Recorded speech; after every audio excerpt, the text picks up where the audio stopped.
Mom and Dad, are you ready? Today's word is stupendous. You need some encouragement. Stupendous marriage encouragement. You need some inspiration. Guys do respond to that. Ooh, she liked that. That's good. I could do more of that. I mean, in that way, we are like puppy dogs. Ooh, I can do that again. I can do that again. That's so funny. You're listening to the Stupendous Marriage Show With our friends Stu and Lisa Gray. Oh, loves that word. Stupendous. The Stupendous Marriage Show. Hey there, welcome to Stupendous Marriage Show. I'm Stu Gray. Hi, Stu Gray. I'm Lisa Gray. This is a show where we take your questions about marriage and we talk about them and we make fun of ourselves and we talk a little bit about our marriage and we just try to encourage, challenge, and inspire you in your marriage. You can always send us your email on air at stupendousmarriage.com or the big blue button at our website at stupendousmarriage.com. And you know, as much as we love getting your initial emails with questions, you know what we love even more, honey? What is that? Follow-up emails! Woo! Yay!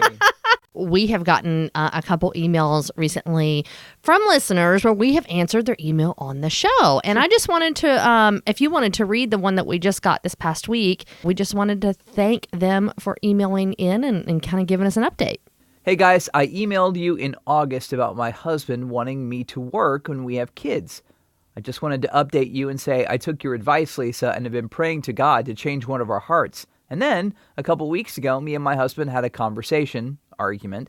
But in the end, after talking through it, he has really listened, and he's now looking for a better job. We're not pregnant yet. We're waiting until he can find a better job. Thanks so much for your advice. Love the podcast. Keep doing what you're doing.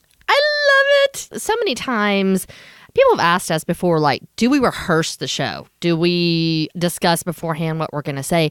And we really don't. We both know the email we're going to talk about, but we like it to be raw and real. And we really pray beforehand that the Lord will give us information, ideas, and thoughts to say to the listener in regards to the email. And so that email, I specifically remember as you were talking during that email, I felt like the Lord said, you know, for her to just take some time in praying that their hearts would get on the same page. And so it's so exciting to hear that happened and that they're moving the same direction together. I don't know what you're talking about. I prepare for every email. I think about what I'm going to say and make sure I have something to say because I just be sitting here going, if I didn't look at the email and think about what I was going to say beforehand. Thank you very much. That's so funny. I meant you and I don't talk about it. Right. We refuse to talk to each other all week long and then we sit down here and we have a conversation. That's how this works. Oh, hush. And I apologize for the wintergreen camphor eucalyptus smell that is in the studio this week. My knees are hurting. Aw, what's wrong with your knees, honey?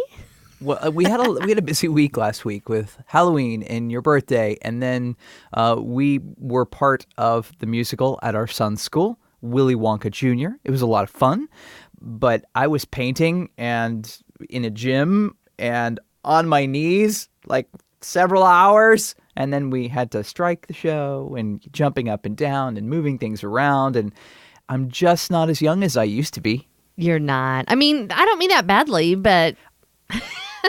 Hey, I'm still younger than you. You are. Oh, nice. Yeah. Oh, you're giving me grief about saying I'm getting older. See, the difference with you and I, yes, I am 2.5 years older than Stu. So you are. I will admit that. You will always be 2.5 years older than me. That Except really in that weird, disappoints me. 6-month period where you're only 2 years older than me. True, yes. But I am I don't want to say I'm embracing my age, but it just doesn't bug me. I refuse to get older.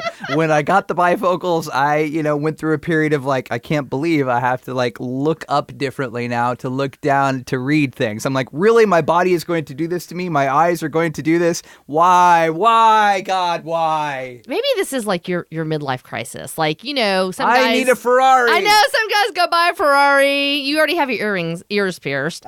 So you can't go do that. You don't like tattoos. So just maybe obsessing about all the aches and pains that come along. Maybe that's it. I could never find anything I wanted on my body permanently the rest of my life. We've talked about the fact that I graduated from a women's college, and the guys of Stevens College who were in my class, there were 4 or 5 of us, And we talked about getting like the male symbol and writing Stevens on it, like we're the men of Stevens College, and that was going to be the tattoo we got.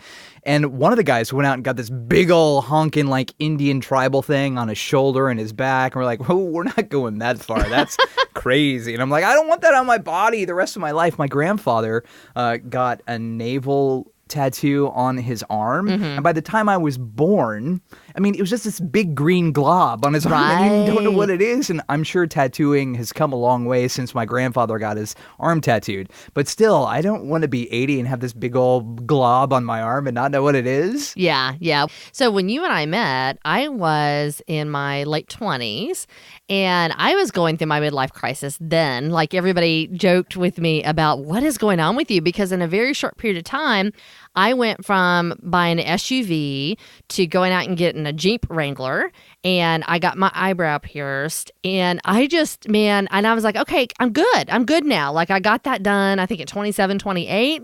And so now that I'm in my 40s, I'm like, no. I did that way back then. So I'm good. I don't mind my age. And I honestly, like the day after the show when you were complaining about your knees, which you've been doing quite a bit, but I complaining about my knees on a previous show?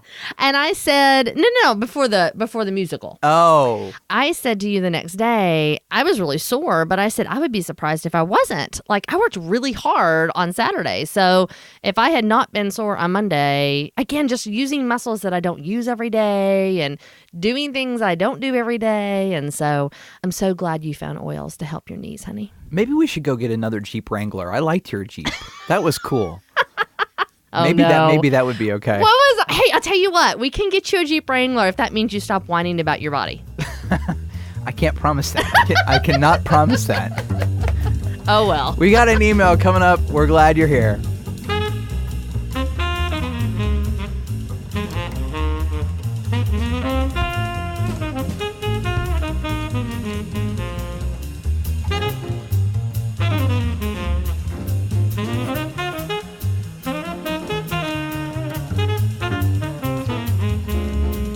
The emails come from onair@stupendousmarriage.com, and you can send us yours anytime you would like, 24/7, 365.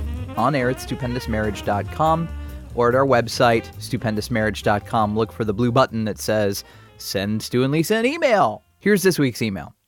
At night when he gets home, he goes right to the couch after we eat dinner. It doesn't matter if there is a game on or not. He finds something to watch and disengages from life for the evening. We've stopped having sex because I'm tired of trying to interest him in me anymore. I feel like I could parade in front of him naked and he would ask me to get him a snack from the kitchen. What do I do? I don't mean that badly to laugh, but when first time I read this email and I saw that line, I thought, yeah, that's not what would happen for me, because... Naked with snacks? Let's go! I mean, you even said, like, hey, could you, like, have less on when you're vacuuming? Like, that would just be hot. And I'm like, right, what? Exactly. I'm thinking, yeah, it'd be hot, but not in the way you think it would be hot. So, I mean, you know what? I think so many times in life, I was actually thinking about this morning, life is really about routine. Like, most of us get up every day and do the same things. From the time we get up to the time we go to bed, our days generally look about the same. They might vary a little bit in the amount of meetings we have or in issues with the kids or something like that, but it really does look the same. And so it's so easy to just go on cruise control and just kind of disengage from life in general, especially if you have a job that's really demanding. And I don't know what he does for a living, but if he has something where he just puts everything he has out during the day, then he comes home and just needs to completely unplug. I can just see that being the case. Unfortunately, he's not plugging back in. He's not re-engaging after a break from work, and that's not healthy at all. Yeah, I think that's really true. Spending all night doing nothing, just vegging in front of the television, doesn't seem to be healthy. I don't mind a little bit of time, or after she goes to bed, spending some time unwinding that way. But definitely disengaging. I don't know if there are kids involved or anything like that, but I kind of go back to expectations versus reality. What's going on is not what you expect. And have you challenged him in this area? Have you spoken to him well? Have you encouraged him when he has done something that you like after work? When he has engaged with you and you've gone to dinner, have you really encouraged him when that has happened? I mean, I laugh, and we both laughed about the naked with snacks thing, but would that really not cause him to be interested? Yeah. What would happen if you did that? I'm not being facetious. That's Yeah. something different in your routine, and I'm not saying you have to do that. I'm just saying changing up the routine to cause him to go, "Ooh, look over here, pretty," might be helpful. But he could be just suffering from what guys a lot of times suffer from, and that is we get the girl, and then we're done loving them. It's like we date. We're going to win them. We're going to love them. We're going to do everything best. We're going to flowers and loving and pursuit and just do everything we possibly can. Then you get married, and then it's like, okay, got her. I Right. kick back in the lazy boy. Don't have to do anything anymore. And that's a challenge for all people. Guys, it looks like that. For women, it looks like something different. But like you said, habits and ritual, and you just kind of get into your world and you stop loving the person how they like to be loved, and it just kind of starts to roll downhill, unfortunately. So she specifically said, what do I do? I think there's a lot of things that you can do, including switching up the routine, if it is walking out with snacks naked. But also, I think really taking some time and praying for your husband. Like, what is really going on? That he is coming home and he is so wiped out that he feels the need after dinner just to completely disengage. What's happening? We can't change our spouses. We can only change ourselves. So what are some of the things that you can do to start thinking about what's happening on your side of things? Okay, are there things that maybe there was a season maybe you didn't engage with him, and so now he's like, well, she's not paying attention to me, I'm not going to pay attention to her now?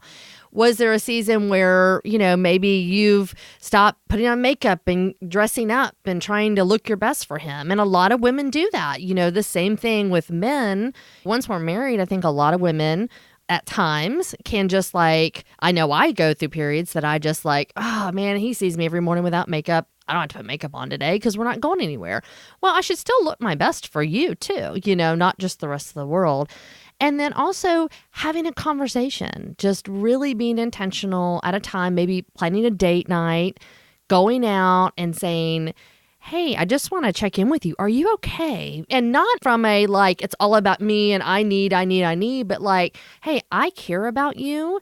And if you're coming home and completely unplugging because you're wiped out and exhausted, what's going on in your world? Catching up with him to find out what's happening that's causing him to get to that place. I was just thinking, sitting here, what if you introduce a new hobby, a new something you do together? That way you're not just in the house sitting there every night and you're on one side of the couch looking at him going, I'm really ticked, I'm really aggravated, he's not pursuing me, not looking at me, and he's just going to the world. If you introduce, something that you guys find interesting together, you already said date nights, but, finding something outside of life where you can go serve somebody else, or you can go hang out together somewhere, or you go do something that you both enjoy, that might change up the routine again. It seems like that's what we keep going back to, changing up the routine so it's not just the same thing all the time. Make sure that there hasn't been an offense somewhere that's happened where you've offended something that, it's so easy. I was talking to a friend earlier today about it's so easy for us to put our kids and put our jobs as women in front of our spouses. And so where are you with giving him attention? Has there been things that have happened in times and seasons where you've been maybe taking the kids to every game out there and every play and all the stuff at school and just kind of took the hands off the wheel yourself? So it sounds like you're getting to the point of resentment, and resentment and anger are a secondary emotion and feeling. Mm-hmm. Something has to come before you get to anger and resentment. And I've been reading this Gary Smalley book, and I hadn't thought about anger being secondary in a long time, but it really is. What's first is hurt, frustration, and fear. Your feelings are hurt. You're obviously frustrated with what's going on. I don't know if you're afraid of something going on. You might be afraid that he's disengaging, or he's not what you lived up to, or, your marriage doesn't look like it should. Hurt, frustration, fear. Those things can bubble up. And I've talked about it before. I feel hurt. I feel frustrated. I feel confused about what's going on in your life. Take that time when you are with him and you can love him well and say, man, I really do feel hurt, or I really do feel confused about what you're doing. And I need to still be pursued by you. I still need your love and affection. I still need this. What is going on with you? What is up? And have I done something? Really having those tender comments and questions for him from a loving heart could possibly open him up to a conversation, and you get insight into who he is and where he is better than just going, oh, I'm freaking out over here. He's not doing anything. Yeah. Last thing I was going to say is, and this is so true in every area of our lives, but especially in our marriages, what you focus on grows. And hopefully there's something throughout the week that he's doing well. Maybe he's tired because he's running the kids everywhere. Maybe he's tired because he's making dinner. Like whatever it might be that he's doing well, he may be working really hard at his job to get a bonus for you guys. Like whatever it is, focusing on that and building him up to say, man, I am so proud of you for working so hard on that. I am so thankful for you taking on the kids getting places. I'm so grateful that you cooked dinner, and focusing on those positive things. I'm telling you, if we all did that in our everyday life with everybody we encounter, I think we would all have different days. I know for me I would, because I often default to, oh my gosh, will you put the dishes in the dishwasher, instead of, oh, yesterday he put the dishes in the dishwasher, So it's just so easy to focus on the negative. And guys do respond to that. Ooh, she liked that. That's good. I could do more of that. I mean, in that way, we are like puppy dogs. Ooh, I could do that again. That's so funny. We appreciate your email. Hopefully this was helpful for you. We'd love to hear from you. If you've got a question about your marriage, on air at stupendousmarriage.com. And we will talk to you next time. See ya. Yeah. Like the show? Yeehaw. Share the podcast. Tell another couple. Hold up. You know what we love even more, honey? What is that?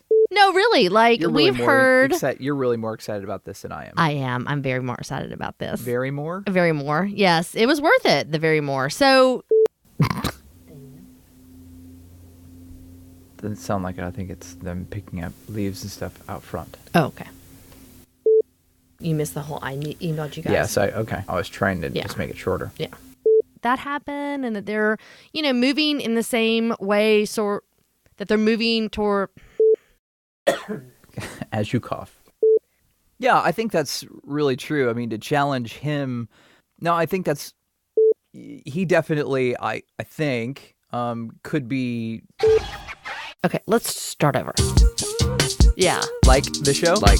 Share the podcast. Tell your married friends. Yeah.